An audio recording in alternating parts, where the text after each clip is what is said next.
Hey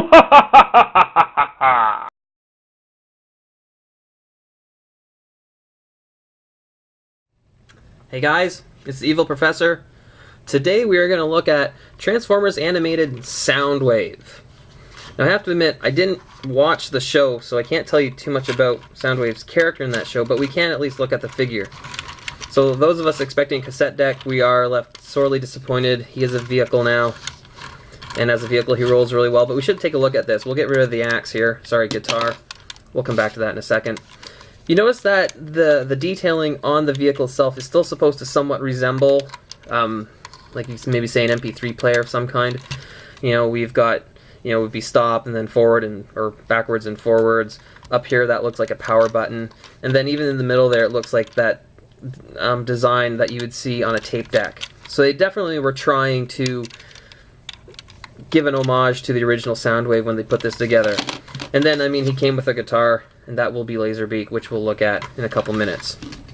So, transforming this guy. It's been a little while. We'll see if I can do this here. I'm going to separate the arms and pull those out.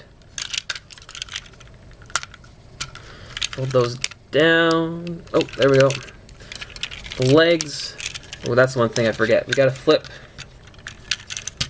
the front forward. And then we can flip his legs down. Flip that forward. Flip this one forward. Now this is the one piece that I always have such a problem with, so we'll see if we do today. We're going to flip this up, which is going to give us the kind of chest piece that we would expect from Soundwave, but we need to get it up here, and I always have problems doing this. So we'll see if I can do it here. Come on, you miserable. Come on. Almost. Ah, there we got it. Okay, I had to practice with that one. And then all we need to do is grab his head out from here, which maybe I can do, maybe I can't. That's why we have Laserbeak. Pop out his head, there we go. We're going to flip these wheels forward into his shoulders, and then we can pop out his hands. Oh, sorry, and we've got to flip his waist. There we go. And there we have, in all of his glory, Soundwave from Transformers Animated. I'm willing to bet it's not Frank Welker who did his voice here, but that's okay. And next, oh, the guitar. We push this down. These two side flaps we're going to fold downwards. And then what do you know, we've got Laserbeak. Laserbeak will, conveniently enough, mount on Soundwave's arm.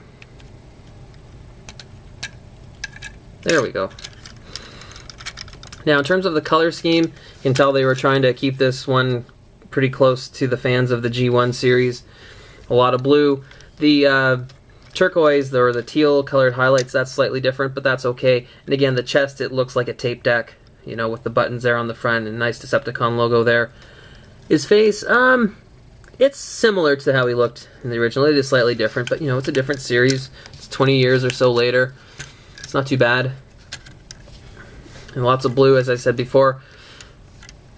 All in all, this figure's not too bad. In terms of articulation, we can move his head a little bit. Actually, I imagine we can turn it pretty far. Probably all the way around. Shoulders are going to go up and down. We're going to be able to move the elbow there. Twist his arm this way. The hands can move a little bit if we want them to. We've got full movement in the waist, and then the hips are on a ball joint, so they've got a pretty good range of motion. The knees bend, they're on a ball joint, so we can turn them around as well. In terms of how you can stand him up, he's not too bad. This one seems to be a little bit weak. The hips, the knee joints seem to be kind of loose. Now I have played with this a little bit, but not excessively, so I don't know if it's just mine or if it's something in the design of it, but that's okay. In terms of posability, he's not too bad. We can do a little bit with him. Have him talking at Laserbeak. Report, squawk, squawk. Okay, bugger off. Yeah, okay. Or was it Megatron who usually would do that? That's okay. Now, I know there is a newer version of this figure on its way. I haven't seen it in stores yet. It's going to be more or less a repaint. I think it's going to be more of a gray color, and instead of a Laserbeak, we'll have a Rat Bat. So that might be worth picking up, and maybe we can compare them later on. But that, my friends, is Transformers Animated Soundwave. You can have a quick look at him all the way around. A little bit on the back here. Makes him a little less stable. But altogether, he's pretty good. Definitely worth picking up if you still see this one kicking around. It's a deluxe figure, so it doesn't cost too much. All in all, highly recommended. He's nice. And I believe that's it for me on this review for Soundwave. Thank you very much. Take it easy.